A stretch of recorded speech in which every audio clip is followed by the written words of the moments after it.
Sahabat fillah yang dirahmati Allah, salah satu tujuan syariat Islam adalah hifzun nafs, yakni menjaga jiwa. Oleh karena itu, segala hal yang membuat kita dapat mencapai kepada tujuan tersebut, selamatnya jiwa sangat dianjurkan dalam agama.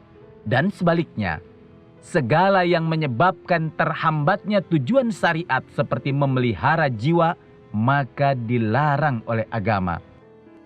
Saat dalam pandemi wabah penyakit menular ini, kita menjadi barisan terdepan yang seharusnya bisa memelihara jiwa kita masing-masing.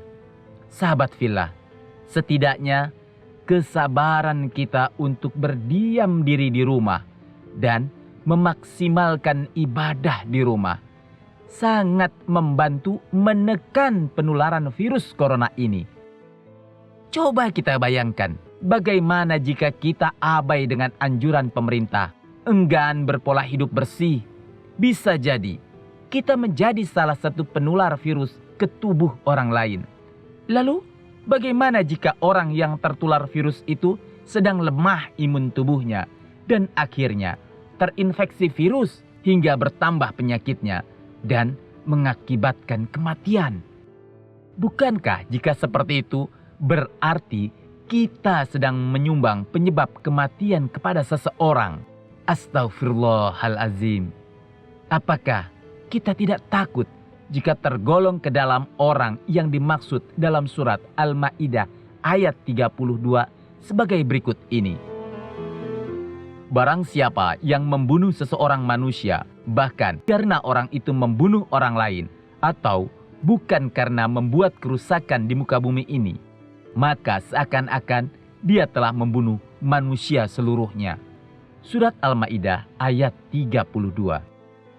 Untuk itu, kita disarankan untuk diam di rumah. Bahkan dalam saat seperti ini, Nabi Muhammad SAW berdiamnya kita di rumah dan dengan tetap beribadah kepada Allah akan diganjar dengan titel syahid jika akhirnya tetap meninggal dunia.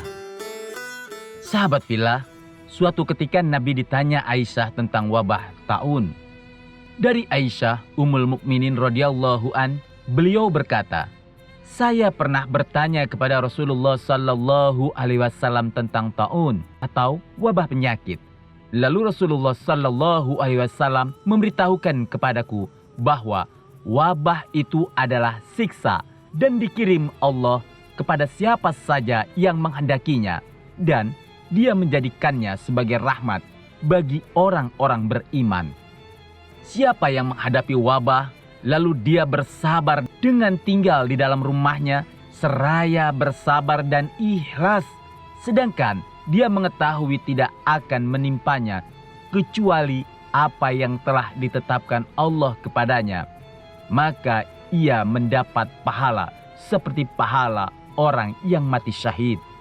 Hadis riwayat Bukhari. Ibnu Hajar Al-Asqalani mengatakan, orang yang diam di rumah untuk melindungi diri dari wabah, sesungguhnya dia telah menjaga dirinya dan menjaga orang lain agar tidak terkena wabah. Sahabat fillah, di sisi lain ada yang memang harus keluar rumah menjalankan tugasnya. Polisi, TNI, dokter, dan tenaga kesehatan, serta para relawan lainnya yang sesungguhnya mereka sedang berjihad. Bayangkan, mereka jadi orang yang paling rentan terinfeksi COVID-19 karena berada di sekitar virus. Namun dengan ikhlasnya, mereka tetap menjalankan tugas masing-masing. Tenaga medis misalnya, mereka harus dengan sigap memelihara jiwa setiap pasien. Sungguh, upaya mereka sangat mulia, hingga Allah menyanjungnya dalam lanjutan ayat 32 surat Al-Maidah. Dan barang siapa yang memelihara kehidupan seseorang manusia, maka seolah-olah ia telah memelihara kehidupan manusia semuanya. Surat Al-Maidah ayat 32.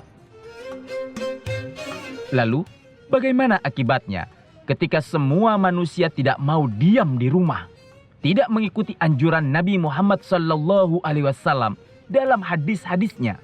abai dengan peraturan pemerintah dan fatwa ulama, malah tetap ngeyel dan berpikir, aku hanya takut kepada Allah, maka bukan tidak mungkin jumlah yang sakit akan bertambah berlipat-lipat.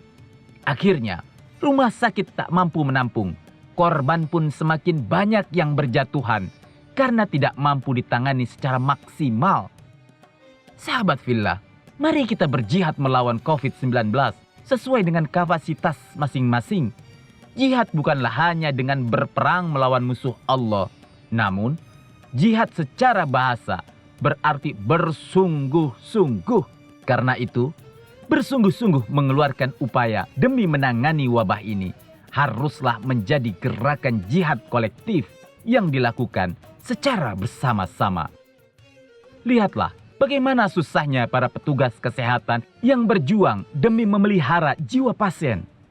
Setiap hari mereka harus memakai alat pelindung diri berlapis-lapis agar terhindar dari virus yang amat banyak di sekitar tempat kerja mereka. Makan tidak nyaman, ibadah wajib seperti sholat akhirnya dilakukan di luar kebiasaan. Sampai kapan kejadian ini terus berlanjut? Jawabannya, kalau kita abai dengan anjuran menjaga kesehatan, bukan tidak mungkin sahabat-sahabat para medik akan semakin lama mengenakan alat pelindung diri. Ya Allah, berikan kami kesabaran dalam menghadapi ini semua. Sahabat fillah, yang lebih menyedihkan, di tengah keadaan seperti ini, masih saja ada orang yang tidak empati dengan keadaan. Bukan saja acuh kepada mereka yang hidup, tapi juga ada yang menolak jenazah pasien COVID-19 dimakamkan di daerahnya. Na'udzubillah. Kesini aja keluarga tuh melarang. Kita juga nggak mau, gitu nggak mau Pak. Ini kita juga nggak mau. Bukankah mengurus jenazah hingga pemakaman adalah sebuah ibadah yang diwajibkan? Sahabat fillah, sebagai hamba yang beriman, mestinya kita justru membantu memberikan kemudahan proses pemakaman tersebut yang dijalankan sesuai syariat dan prosedur kesehatan.